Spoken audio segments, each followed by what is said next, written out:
ئەمڕۆ یەکی ئایارە جەژنی کرێکارانە، بەڵام بەشێک لە کرێکارانی کوردستان پێیان وایە کە ئەوان نازانن جەژنی کرێکاران چ ڕۆژێکە، چونکە وەک خۆیان دەڵێن کە هەر ڕۆژێک کار هەبێ ئەوە ئەو ڕۆژە جەژنی ئەوانە. سەرباری ئەوەی کە زۆرێک لە شوێنەکانی کارکردن مەرجی سەلامەتیان تێدا نییە و تەنها لەم ساڵدا 9 کرێکار گیانیان لەدەستداوە. من ئەوەندە دەزانم کرێکارێک جێژنێکی وامان نییە، من ئەحساس ناکەم مەسەن ڕۆژی کرێکارە، ئەو ڕۆژی کرێکارە من هیچ حاڵ و ئەحساسم خۆش نییە. لێرە کە ئیش دەکەین من هیچ جێژنێک بۆ ئێمە نییە هیچ، چونکە نێزانم وەختێک جێژن بۆ ئێمەیە، وەختێک جێژن بۆ کرێکارە کە واقعان پارەی دەجیفان دابێ، واقعان کە پارەی بدەنێ. منیش کە ڕۆژ بە ڕۆژ ئیش دەکەم، جاری واشە تا شەو ئیش دەکەم، تا شەو ئیش دەکەم کە پارەیەکم بەجیکەوە، وەلی هەچەند زۆریش ئیش دەکەم، هەتا شەویش ئیش دەکەم پارەیەکی وا بەجک ناکەم. خەمی کرێکارانی کوردستان ئەوەیە هێشتا لەم کوردستانەدا یاسایەکی تایبەت بە کرێکاران نییە و هێشتا شوێنی کارکردنی کرێکاران وەک پێویست نییە و کرێکاران داواکارن پەرلەمانی کوردستان یاسایەک دەربکات بە ئەوەندە کرێکاری بیانی نەڕژێتە هەرێم، چونکە بە گوتای ئەوان کرێکارانی بیانی شوێنیان بە خۆماڵیەکان لێش کردووە و دەرفەتی کارکردن بۆ کرێکارانی خۆماڵی زۆر لاواز بووە و ناچار بوونە لە ماڵەوە دابنیشن. بەڕاستی کرێکاری هەرێمی کوردستان ئێمال کراون، بەڕاستی بێگانەیەکی زۆر لە هەرێمی کوردستان کۆبوویتەوە.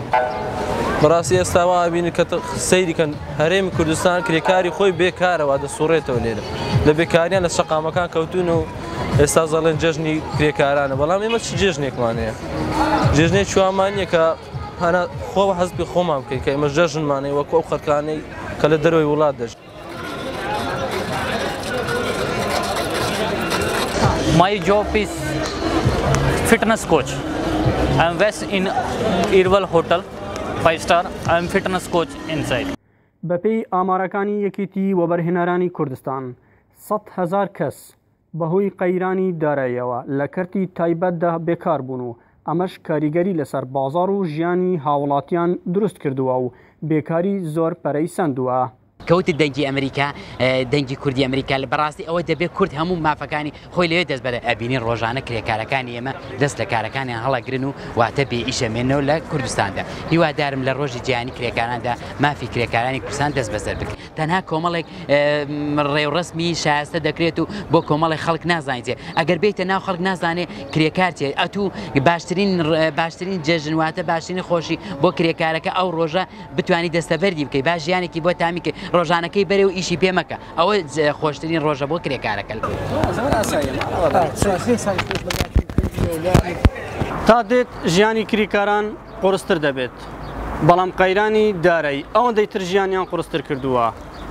ئەمڕۆ یەکی ئایارە جەژنی کرێکارانە، بەڵام کرێکارانی کورد لە جەژنەکەی خۆشیانیاندا هەر سەرقاڵی کارکردنن، چونکە وەک خۆیان دەڵێن ژیانیان بەم شێوە کارکردنە لە هەرێمی کوردستاندا زۆر قورس بووە، چونکە ڕێژەیەک یەکجار زۆر لە کرێکاری بیانی ئیستا لە هەرێمی کوردستاندا کار دەکەن.